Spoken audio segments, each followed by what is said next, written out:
students. Today we start. Today we finish basically the previous topic, which is your sag and tension. In last three classes, we studied about how we calculate, what does it mean by sag, and how we calculate these three sag and tension. So in last class we have studied two methods. But I just told you that there will be two methods of calculating sag and tension. First one is the parabolic method and second one is the quaternion method.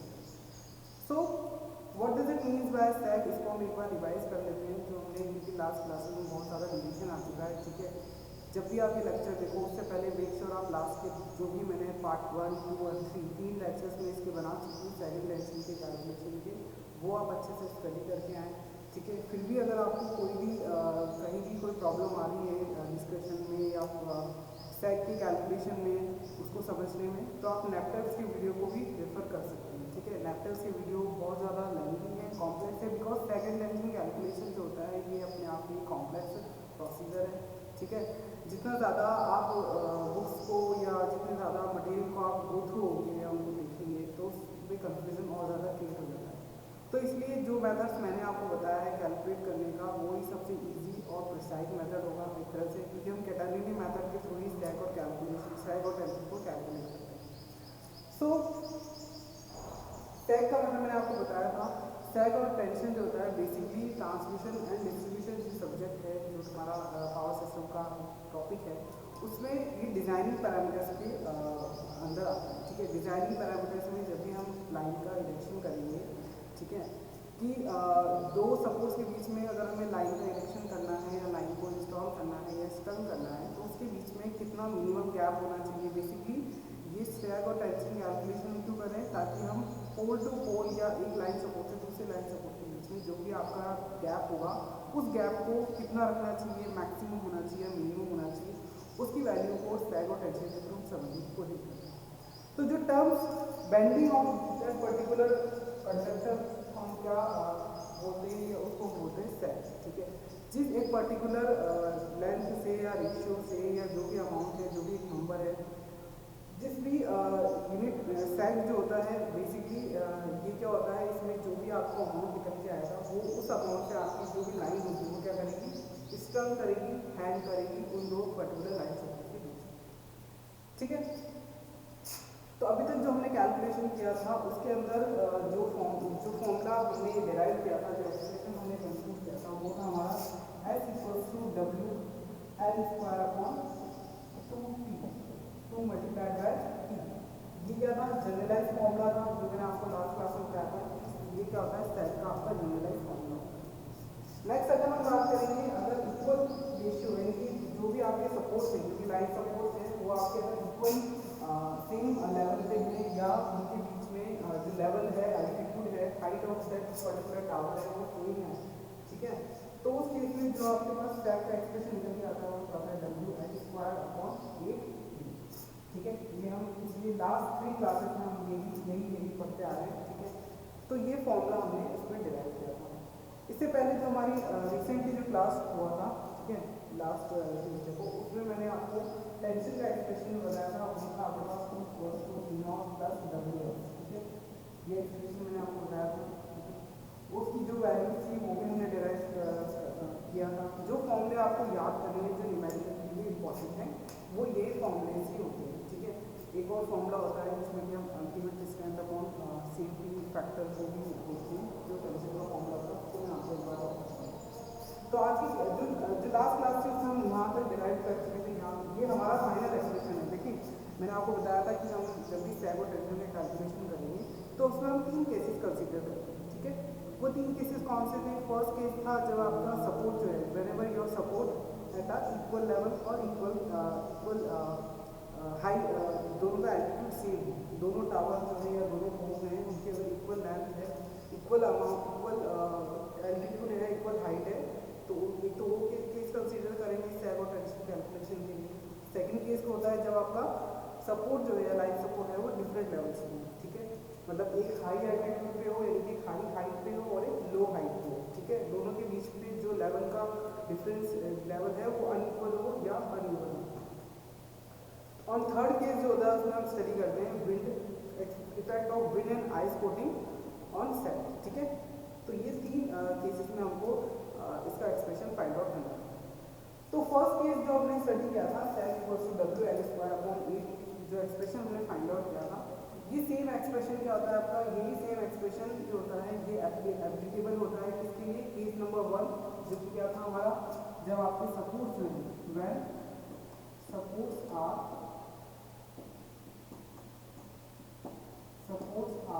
Eight equal level, ठीक है, supports are at equal level. First case जो हमने consider किया था, जो हमने expression, आपने same expression जो हमने एक कैटेगरी वाला इस तरह से कर्वेचर वाला एक डायग्राम कंसीडर किया था, उसमें हमने हॉरिजॉन्टल और वर्टिकल दो कंपोनेंट्स डिराइव किए थे। हमने इस क्रॉस सेक्शन लिया था लेंथ का, स्पान लेंथ का इसको सेक्शन लिया था एक्स, उससे हमने एक ट्रिग्नोमेट्रिक ट्रायंगल जो है वो ड्रॉ किया था। फिर हमने पाइथागोरस थ्योरम्स लगा करके हाइपरबोलिक सीरीज को एक्सपांड करके भी कैलकुलेटेड दिस एक्सप्रेशन, ठीक है। हम इस एक्सप्रेशन के ऊपर आए, ठीक है। वो जो भी डेरिवेशन था वो हम लास्ट के लेक्चर देख लीजिएगा, आपको समझ में आ जाएगा।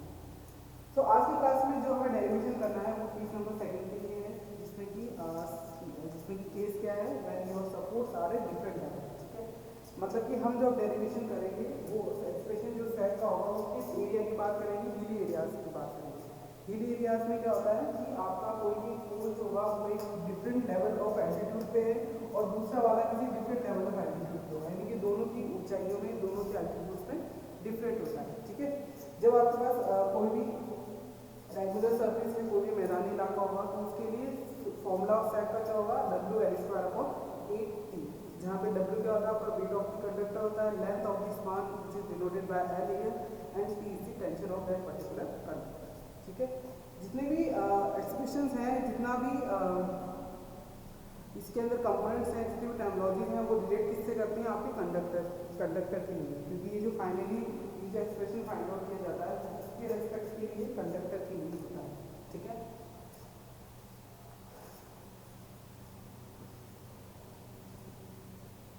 जैसे कि मैंने एक डायग्राम यहाँ पर ड्रॉ किया हुआ है, ठीक है। उस डायग्राम में हमने दो सपोर्ट्स को एज्यूम किया। Suppose we have two supports, ठीक है। फर्स्ट सपोर्ट जो है उसको हम डिनोट करते हैं ए से, सेकंड सपोर्ट को हमने, या सेकंड जो टावर है, सेकंड जो पोल है उसको मैंने बी से डिनोट किया, ठीक है। दोनों मान लीजिए अगर इसका लेंथ मतलब कि देखो सेक क्या होता है, जो भी आपका डिस्टेंस होगा, लाइन सपोर्ट का डिस्टेंस, लाइन सपोर्ट, ठीक है। हॉरिजॉन्टल जो डिस्टेंस, हॉरिजॉन्टल जो उसका सरफेस होगा और line support and the lowest point of the conductor, ठीक है। और एक चीज मैंने आपको लास्ट क्लास में बताया था कि lowest point of the conductor जो होता है वो जरूरी नहीं है कि आपका middle of the span length होना चाहिए। Middle of the span length में स्पान लेंथ क्या होता है, कंडक्टर लाइन सपोर्ट्स के बीच में जो भी हॉरिजॉन्टल डिस्टेंस होता है ना, उसको हम क्या बोलते हैं, उसको बोलते हैं अपन स्पान लेंथ, ठीक है। तो ये जो स्पान लेंथ मैंने आपको बताया है, अगर ये middle of the conductor, span length का जो पॉइंट है, middle centre of that particular span length equals to lowest point of the conductor कब होगा, जब आपके दोनों जो सपोर्ट्स हैं वो इक्वल लेवल पे हों, यानी कि उनका एल्टीट्यूड सेम है, ठीक है। ये हमने लास्ट क्लास में स्टडी किया था। अब इसमें क्या होता है, ये भी मैंने आपको बताया था कि जब डिफरेंट लेवल पे आपके सपोर्ट्स इंस्टॉल होते हैं या इरेक्ट होते हैं, तो उस केस में क्या होता है कि आपका जो lowest point of the conductor होता है वो कभी भी आपका इक्वल नहीं रहता middle of that particular span में, ठीक है। जो हमारा लास्ट केस में हो रहा था वो ये चीज़ यहाँ पे नहीं होता है, ठीक है। जो या तो 1.5 पोर्शन कभी भी कवर नहीं करेगा, मतलब 1/4 पोर्शन जो होगा, एक में 1/4 पोर्शन आ रहा होगा, दूसरे में 3/4 आ रहा होगा, इस तरह से मतलब जो होता है डिस्ट्रीब्यूशन होगा इस lowest point of the conductor, ठीक है। बस ये चीज़ याद रखिए कि lowest point of the conductor जो है वो हमेशा mid of the span length नहीं होता है, किस केस में, सपोर्ट जब डिफरेंट लेवल पे होते हैं, ठीक है। तो यहाँ पे मैंने दो टावर कंज्यूम किए हैं, ए और बी, ठीक है। दोनों ही के एल्टीट्यूड्स अलग अलग हैं। अगर एक का लो लेवल है तो दूसरा किस लेवल पे इरेक्शन हो रहा है, हाई लेवल, ठीक है। ए अगर लो लेवल पे इरेक्ट है तो दूसरा बी वाला जो टावर है वो आपका हाई लेवल पे इरेक्ट होता है, ठीक है। तो इस तरह से यहाँ पे इस तरह से जो कंडक्टर है वो इस तरह से हैंग होता है, स्टर्व होता है, क्योंकि मैंने आपको ट्रांसमिशन डिस्ट्रीब्यूशन के टर्मिनोलॉजीज में बताया था कि जब भी आप कंडक्टर को माउंट करोगे किसी भी पर्टिकुलर सपोर्ट से दूसरे सपोर्ट के लिए जब हम उसके बीच में इस कंडक्टर को लाइन कंडक्टर को लगाते हैं तो उसको मैं क्या बोलती हूँ, स्ट्रंग बोलती हूँ। ठीक है, इसी का हम एक नेक्स्ट टॉपिक में पढ़ेंगे, स्ट्रिंगिंग चार्ज। ठीक है, तो उसी से टर्मिनोलॉजी निकल के आएगी स्ट्रंग। ठीक है, स्ट्रंग कंडक्टर को सपोर्ट के बीच में लगाना क्या बोला जाता है, स्ट्रंग करना। ठीक है, तो स्ट्रंग किया गया है इस तरह से। तो हमने देखा है कि जो मैंने माना कि यहाँ पे मेरा मिडिल पॉइंट O होता है। ठीक है, अब ये मिडिल पॉइंट जो मेरा O है कंडक्टर का, वो इस लो लेवल के सपोर्ट से उसकी डिस्टेंस मैंने मान ली। पहले तो टोटल मैंने लाइन स्पान कितना मान लिया है, कैपिटल L यहाँ पे एज्यूम किया है, यानी इस A सपोर्ट से B सपोर्ट के बीच की जो डिस्टेंस है, हॉरिजॉन्टल डिस्टेंस है, वो कितना है यहाँ पे मेरा कैपिटल है। ठीक है, तो इस तरह से जो कंडक्टर मेरा हैंड होगा, तो मैंने यहाँ पे एक इसका मिड पॉइंट एज्यूम किया, वो है मेरा O। ठीक है, तो इस O से जो डिस्टेंस होगा वो कितना है यहाँ पर स्मॉल x हो जाएगा, और जो भी मेरा टोटल लेंथ है उसमें से मैं जो भी मेरा रिमेनिंग डिस्टेंस होगा उसको माइनस करूंगी। तो we got the distance of mid point O from the higher level of that particular support. ठीक है, इस हाई लेवल का जो सपोर्ट है उसकी मिड पॉइंट से डिस्टेंस कितनी जाएगी, कैपिटल L माइनस x। ठीक है, क्योंकि टोटल डिस्टेंस क्या है, L है, तो L माइनस x ये क्या हो जाएगा मेरा इस हाई लेवल के सपोर्ट और मिड पॉइंट के बीच का डिस्टेंस हो जाएगा, ये स्पान में। ठीक है, तो इस तरह से हम डायग्राम से देख सकते हैं कि मेरे पास जो भी सब सैग आया है, क्योंकि मेरा मिड पॉइंट मेरा क्या है, जो भी क्योंकि सैग क्या होता है, सैग की कैलकुलेशन हम lowest point of the conductor से कैलकुलेट करते हैं। ठीक है, उस पर्टिकुलर सपोर्ट से जो lowest point of the conductor है उसकी जो डिस्टेंस होती है उसको मैं सैग बोलती हूँ। लेकिन अब क्या है, मेरे पास दोनों का लेवल क्या है, अनइक्वल है, एक हाई पे है एक लो पे है। इस तरह का जब डायग्राम होगा, इस तरह का जब केस आएगा, तो उसके अंदर जो सैग होगा उसकी क्वांटिटी कितनी हो जाएगी, 2 हो जाएगी। लास्ट केस में क्या था, सैग की वैल्यू हमारे पास एक ही निकल के आ रही थी, क्योंकि वहाँ पे दोनों सपोर्ट इक्वल लेवल पे थे, इक्वल लेवल पे थे, और मिड पॉइंट पे उसका mid of the span length का था। ठीक है, यानी कि जो डिस्टेंस, जो मिड पॉइंट आपका स्पान, जो डिस्टेंस आपकी दोनों सपोर्ट्स के बीच में है, जो मिड पॉइंट आपका दोनों सपोर्ट्स के बीच में है, वही same lowest point of the conductor भी वहाँ पे वही आ रहा था।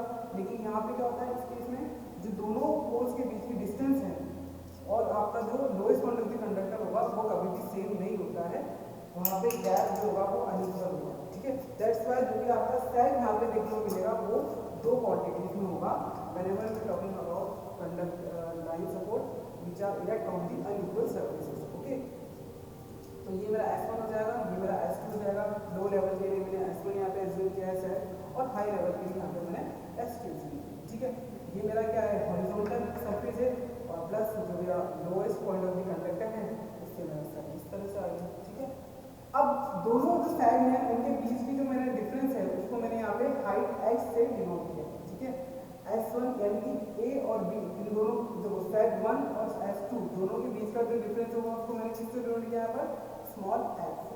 ठीक है, तो ये तो बात हुई मेरी डायग्राम की, बीच डायग्राम में मुझे क्या चीजें दी। अब हम एक्सप्रेशन फाइंड आउट करेंगे सैग के लिए। देखो जनरली क्या होता है, इस तरह के न्यूमेरिकल्स क्वेश्चन में एग्जाम में नहीं पूछे जाते हैं। जो केसेस पूछे जाते हैं या जो फ्रिक्वेंटली क्वेश्चन आते हैं वो पहले वाले फर्स्ट केस में से आते हैं और थर्ड केस में से आते हैं, जिसमें हम विंड और आइस कोटिंग के बारे में स्टडी करेंगे। सेकंड वाले केस को जनरली इसके न्यूमेरिकल कम पूछे जाते हैं, क्यों पूछे जाते हैं वो समझ में आ जाएगा। ठीक है, तो अभी हम इसका एक्सप्रेशन डिराइव करते हैं। तो ये लाइन आप खुद से भी लिख सकते हो कि lowest point does not lie on the middle conductor और मिडिल ऑफ द स्पान। ठीक है, तो फर्स्ट आपको जो इसके अंदर एक्सप्रेशन में लिखना होगा, बाकी थोड़ी आप खुद से लिख सकते हो कि यहाँ पे O क्या है, S1 क्या है, S2 क्या है, X क्या है, माइनस X क्या है, क्योंकि मैंने आपको बता दिया है। ठीक है, तो लोएस्ट पॉइंट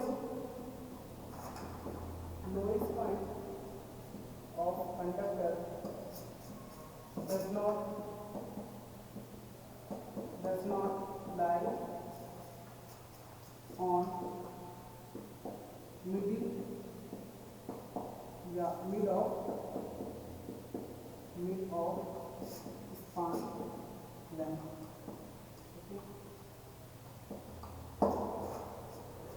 तो h क्या हो गया, h जो होता है small h is the difference between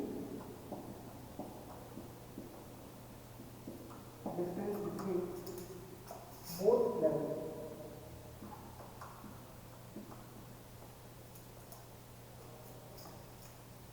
ठीक है, ये चीज़ आप खुद लिख सकते हो, distance O from the lowest level, distance from O from the upper level या हायर लेवल, ठीक है, एक्स और एल माइनस एक्स।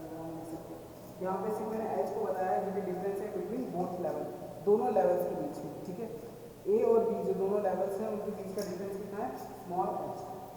तो हमारे पास जो टाइप का जनरलाइज फॉर्मूला होता है उसी को हम फर्स्ट पहले क्रिएट करेंगे, ठीक है। तो वो क्या होता है, W L square upon 2 multiplied bye D. Okay, तो ये मेरा क्या है, इक्वेशन नंबर 1 आ जाएगा, ठीक है, equation number 1। So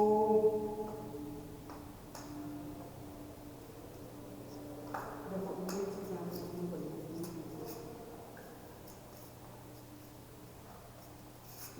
distance from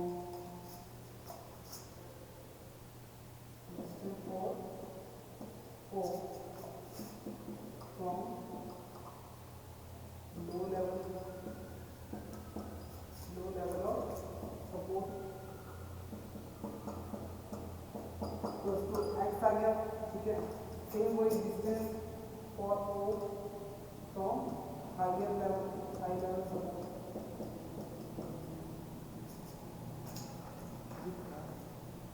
high level of support, आपका एल माइनस का एक्स, ठीक है।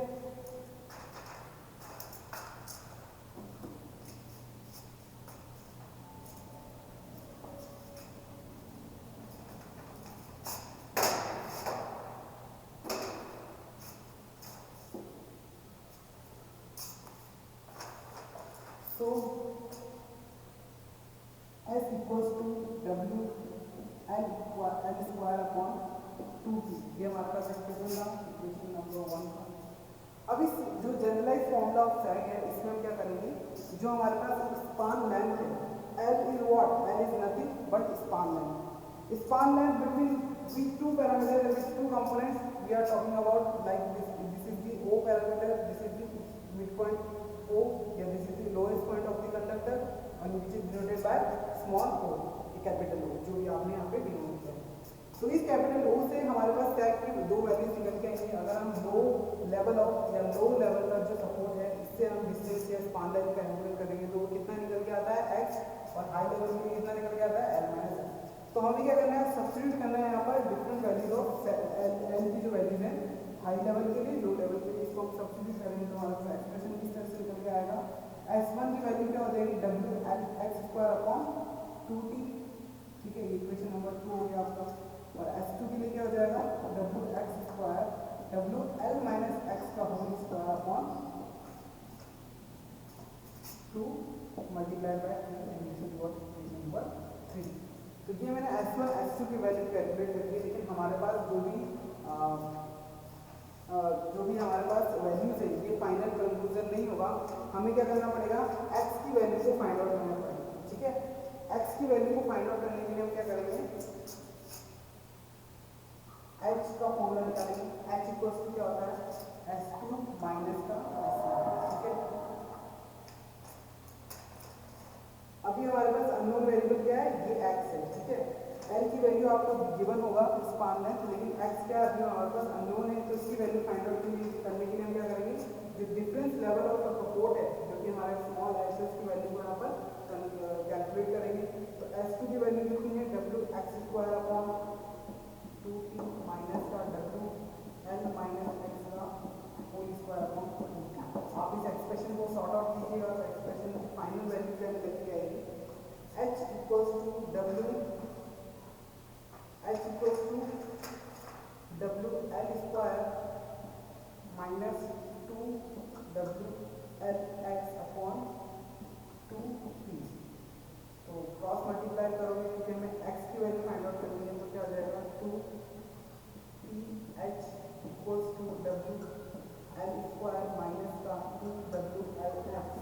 तो मेरा x का जो फाइनल एक्सप्रेशन आएगा वो आप कंप्यूट कीजिएगा इसको सॉर्ट आउट करके, तो क्या निकल जाएगा L/2 माइनस का TH अपॉन WL, ठीक है।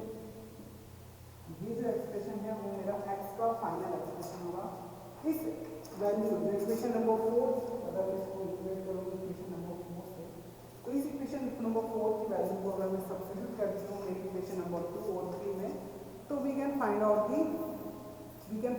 दी separate values of cell number 1 and cell number 2।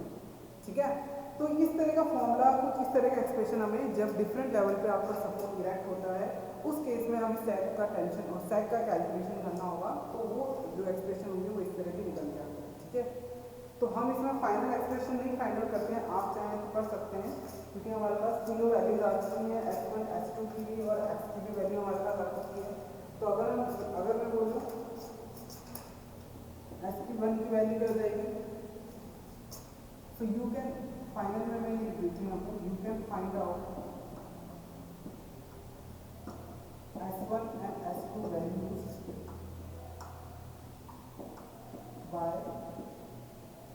substituting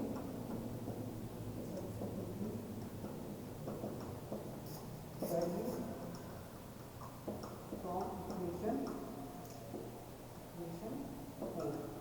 ठीक है, x की वैल्यू हम S1 S2 में पुट कर देंगे, तो we have the separate values, तो we can find out the separate values of cell number 1 and cell number 2। ठीक है, तो इस तरह से थोड़ा कॉम्प्लेक्स फॉर्मूला इससे डिराइव होता है, दैट्स वाई इसके न्यूमेरिकल ज़्यादा क्वेश्चन एग्जाम्स में नहीं पूछे जाते हैं। ठीक है, हमारे कुछ जो क्वेश्चन पूछे जाएंगे वो विंड एंड आइसोडी से रिलेटेड होते हैं, और फाइनली जो हमारे लाइन सपोर्ट है अगर वो इक्वल लेंथ में हो तो क्या एक्सप्रेशन कर दिया जाएगा, उस तरह के क्वेश्चन में पूछे जाते हैं। ठीक है, तो अब हम लास्ट एंड फाइनल जो हमारा सेकंड टेंशन का जो कैलकुलेशन है, case number 3, effect of wind and ice coating. ठीक है, देखो जब भी हम सीजन की बात करेंगे तो विंड और आइस कोटिंग का विंड प्रेशर का क्या इफेक्ट होगा उस पर्टिकुलर सेल के लिए। ठीक है, क्योंकि मैंने आपको अर्लियर क्लासेस में बताया था कि WL² cell is directly proportional to the WL²/T, where W is the weight of the conductor, L is the span length of the conductor, sag is directly proportional to the square of the span length of the conductor and inversely proportional to the tension of the conductor। Okay, तो ये तीन parameters जो होते हैं, इन parameters के ऊपर ही आपका सैग जो होता है, ये सैग जो होता है डिपेंड करता है या रिलेट करता है। ठीक है, तो आइस कोटिंग एंड विंड का प्रेशर सैग कैलकुलेशन में कैसा होता है। ठीक है, क्योंकि ऑब्वियसली देखो जब भी आइस कोटिंग होगा, जब भी कोई हैवी स्नोफॉल वाला जो एरिया होता है, अगर वहाँ पे अगर ट्रांसमिशन डिस्ट्रीब्यूशन की प्रॉब्लम्स के बारे में बात करेंगे, तो उसमें क्या होता है कि जब सैग का कैलकुलेशन किया जाएगा तो पावर सिस्टम जो डिजाइनिंग इंजीनियर होता है उसको ये चीज़ वहाँ पे कंक्लूड करना होगा या इस चीज़ को कंसीडर करना होगा कि जब भी हम हैवी स्नोफॉल वाले एरिया में लाइन का इरेक्शन करेंगे तो उसमें आइस कोटिंग का फैक्टर भी उसको सैग कैलकुलेशन में इन्वॉल्व करना पड़ेगा या इंक्लूड करना पड़ेगा। ठीक है, क्योंकि बेसिकली क्या होगा जब भी स्नोफॉल होता है, ठीक है, मान लीजिए इस तरह से आपके कोई दो पर्टिकुलर टावर है जिनके बीच में लाइन इस तरह से यहाँ पर स्ट्रंग है या हैंग कर रहा है, तो क्या होगा जब भी हैवी स्नोफॉल होता है तो आइस कोटिंग जमा हो जाती है सरफेस ऑफ द कंडक्टर पे। ठीक है, ये जो आपका पूरा कंडक्टर इस तरह से हैंग है, उसके ऊपर क्या हो जाएगा, यहाँ पर आइस कोटिंग जमा हो जाएगी, आइस जमा होने लग जाएगी, बर्फ जमा होने लग जाएगी ना, तो उससे क्या होगा कि जो भी आपका कंडक्टर है, एक तो क्या होगा उसका डायमीटर बढ़ेगा। ठीक है, दो कंक्लूजन ही देखने को मिलते हैं, कॉमन सेंस की बात है कि तो उसका डायमीटर बढ़ जाएगा और प्लस दूसरा उसके ऊपर वेट बढ़ जाएगा। ठीक है, वेट आपका बढ़ जाएगा। ठीक है, तो ये जो वेट ऑफ द कंडक्टर होगा वो किस तरह का नेचर होगा, वर्टिकली डाउनवर्ड नेचर का होगा, क्योंकि जो भी यहाँ पे प्रेशर लगेगा आइस का या आपका जो भी प्रेशर लगेगा वेट का, वो किस डायरेक्शन में लगेगा, डाउनवर्ड डायरेक्शन में लगेगा, वर्टिकल डायरेक्शन में लगेगा। ठीक है, और अगर मैं बात करूँ विंड की, तो विंड का फ्लो कभी भी ऊपर से नीचे तो होता नहीं है, वो हमेशा क्या करेगा, राइट टू लेफ्ट या लेफ्ट टू राइट जो आपका विंड फ्लो करेगा।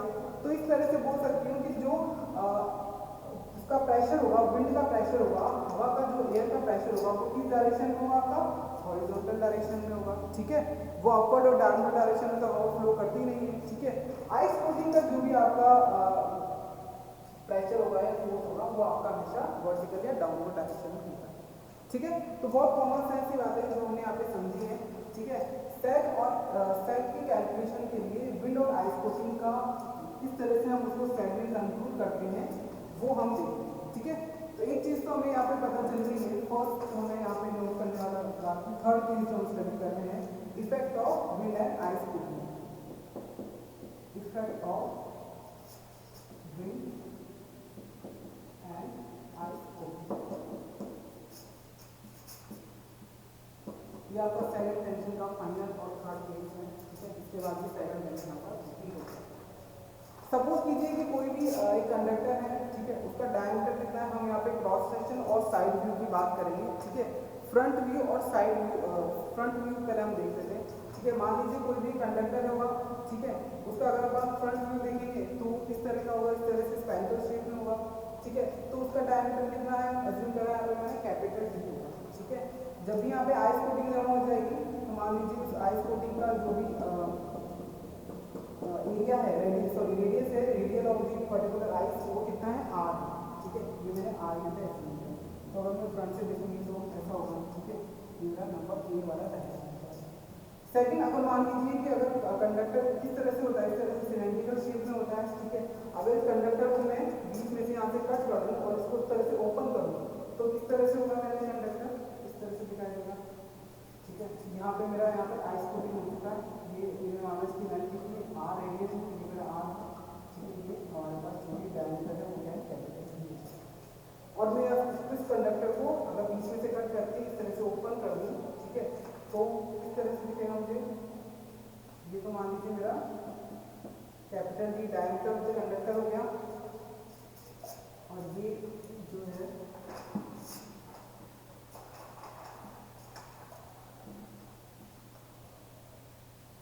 मैं यहाँ से बोल देता हूँ, ठीक है। ये आइस कोटिंग है जिसका रेडियस है आर, स्मॉल आर, ठीक है। ये आर हो जाएगा। सेम ये मेरा जो मेरा इस तरह से स्क्वीज वाला जो डायग्राम है, ठीक है, उसको मैं यहाँ पे और ये मेरा कैपिटल। तो क्या हो गया, इससे हुआ ये कि जो डायमीटर ऑफ द कंडक्टर है आइस कोटिंग से, तो वो आपका बढ़ गया है। दूसरा क्या होगा, जब आपका इसमें मास बढ़ गया है या बोला जा सकता है बर्डन बढ़ गया है, तो ऑटोमेटिकली क्या होगा, वेट ऑफ द कंडक्टर भी आपका इंक्रीज होगा, ठीक है। तो इसका इफेक्ट क्या होता है, विंड एंड सॉरी विंड का, अभी हम आइस कोटिंग की बात करें, बिना से हटा दूंगा, आइस कोटिंग की हम बात कर रहे हैं, तो आइस कोटिंग का इफेक्ट क्या होता है, वेट ऑफ द कंडक्टर, एक तो weight plus weight and diameter of the conductor, diameter of conductor, ठीक है। ये दोनों पैरामीटर्स होंगे वो क्या हो जाएंगे, आपके इंक्रीज हो जाएंगे, ठीक है। एक छोटा सा डेरिवेशन है इसका, वो हम कर लेते हैं, ठीक है।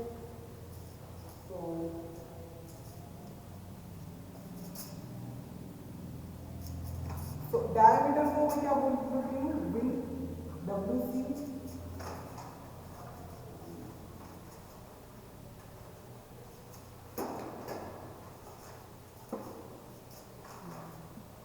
डायमीटर को मैं क्या बोल सकते हैं यहाँ पे, WC, और आइस कोटिंग का जो वेट है वो है WI, ठीक है। तो मेरा टोटल वेट कितना है यहाँ पे, W equals to weight of the conductor will increase, ठीक है।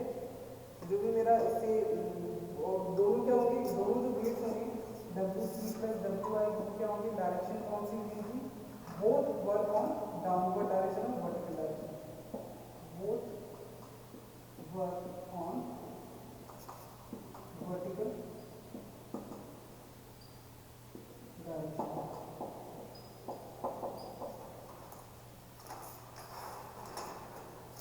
ठीक है।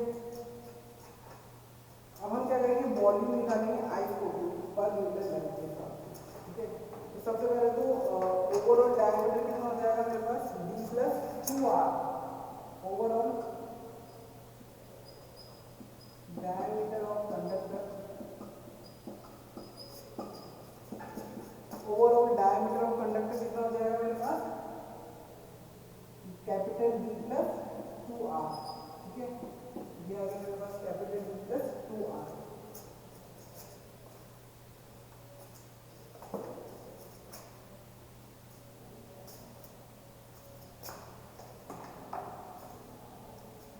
अगर मैं वॉल्यूम की बात करूं तो वॉल्यूम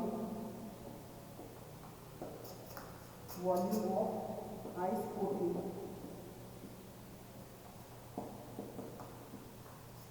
पर metre length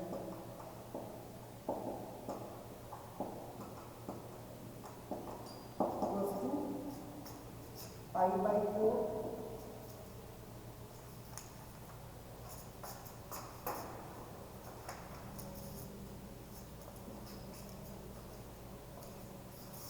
pi by 4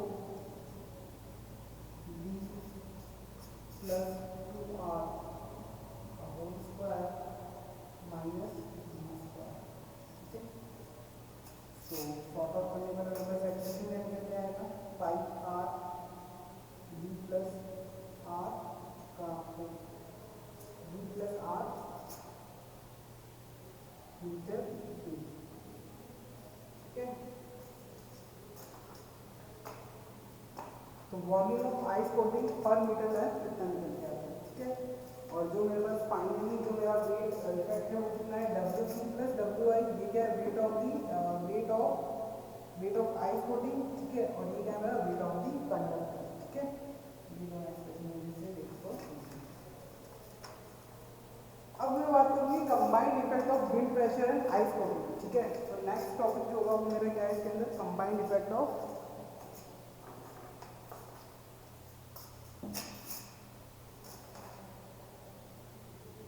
combined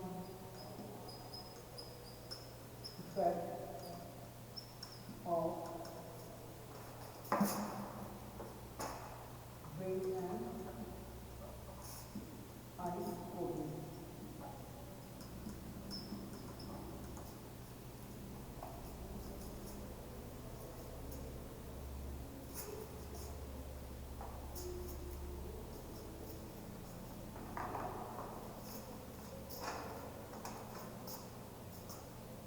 W that is the weight of wind.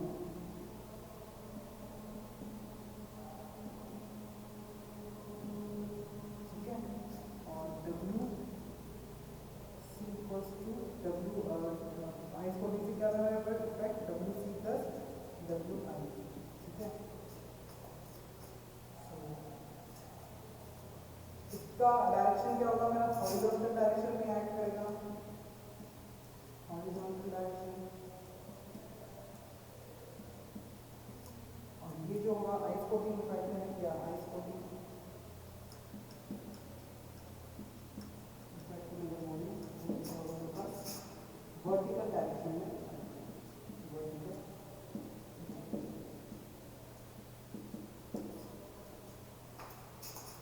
ठीक है, अगर हम इसका रिजल्टेंट डायग्राम ड्रॉ करें, फेजर डायग्राम ड्रॉ करें तो किस तरह का होगा वो diagram.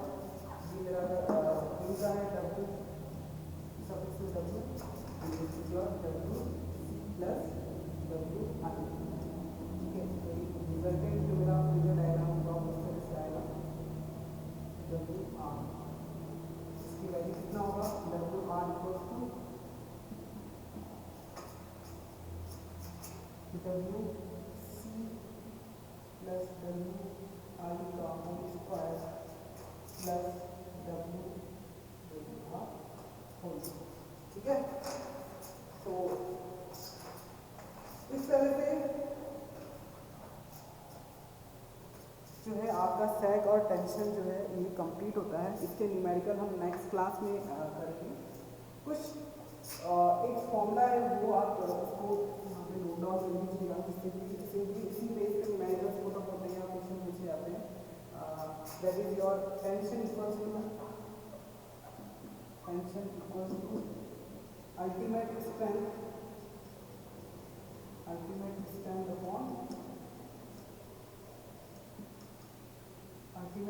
Upon safety factor. Numericals problem हम सॉर्ट आउट करेंगे विंड और आइस कोटिंग से रिलेटेड. ठीक है, नेक्स्ट क्लास में.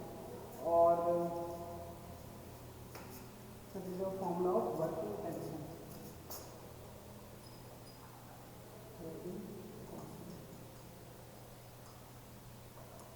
थोड़े से जो ट्रिकी क्वेश्चंस हो सकते हैं वो ये है कि पहले तो सैग और टेंशन किन किन पैरामीटर्स पे डिपेंड करता है वो हमें याद रखना चाहिए. सेकंड टेंशन जो होता है वो बेसिकली आपका हाइट ऑफ द टावर पे कभी भी डिपेंड नहीं करता है, ठीक है।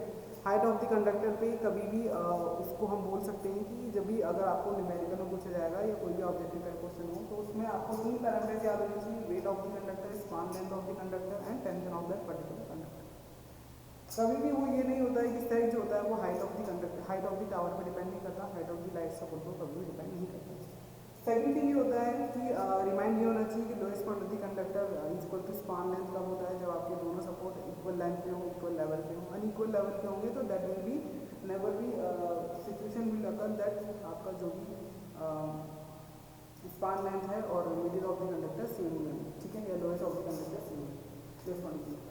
नेक्स्ट इसमें था विंड एंड आइस कोटिंग का इफेक्ट बताया था कि आइस कोटिंग जब भी होगा तो उससे क्या होता है, तो वेट ऑफ द कंडक्टर आपका बढ़ जाएगा प्लस आपका डायमीटर ऑफ द कंडक्टर बढ़ जाएगा, ठीक है। तो ये दोनों इफेक्ट देखने को मिले थे।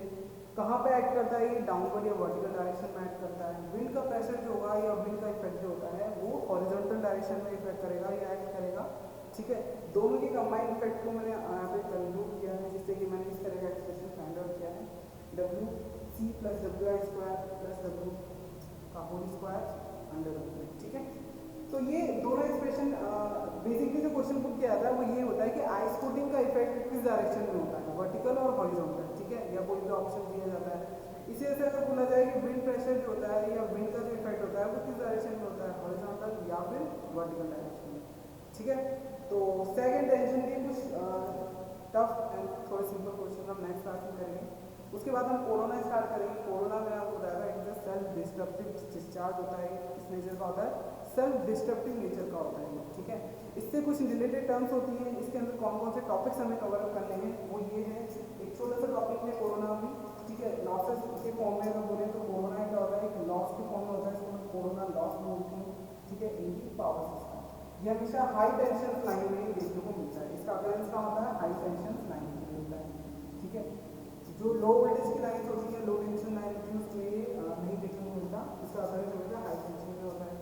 दूसरा किन किन पैरामीटर्स पे ये इफेक्ट करता है, इनके इफेक्ट ऑफ पैरामीटर्स कौन कौन से हैं, ठीक है, इफेक्ट पैरामीटर्स कौन कौन से हैं, वो एक चीज़ है जो एग्जाम्पल पता चल जाता है। दो टर्मिनोलॉजी होती है, एक तो होता है क्रिटिकल डिस्ट्रक्टिव वोल्टेज और एक होता है क्रिटिकल विजुअल वोल्टेज, ठीक है। विजुअल यानी कि जिस वोल्टेज पे या जिस ब्रेकडाउन वोल्टेज पे आपका फाइनली कोरोना अगर होता है या हमें विजुअलाइज होने लगता है। एक होता है क्रिटिकल डिस्ट्रप्टिव वोल्टेज जिसपे कि वो कोरोना इनिशियलाइज होता है but we can't see by our naked eyes, okay. So एक तो होता है डिस्ट्रप्टिव वोल्टेज, वो टर्मिनोलॉजी इसमें इसके फॉर्मूला इसमें इसका फॉर्मूला आता है, और एक होता है क्रिटिकल विजुअल वोल्टेज, ठीक है, विजुअलाइजेशन का जो वोल्टेज होता है इन दोनों के फॉर्मूला है।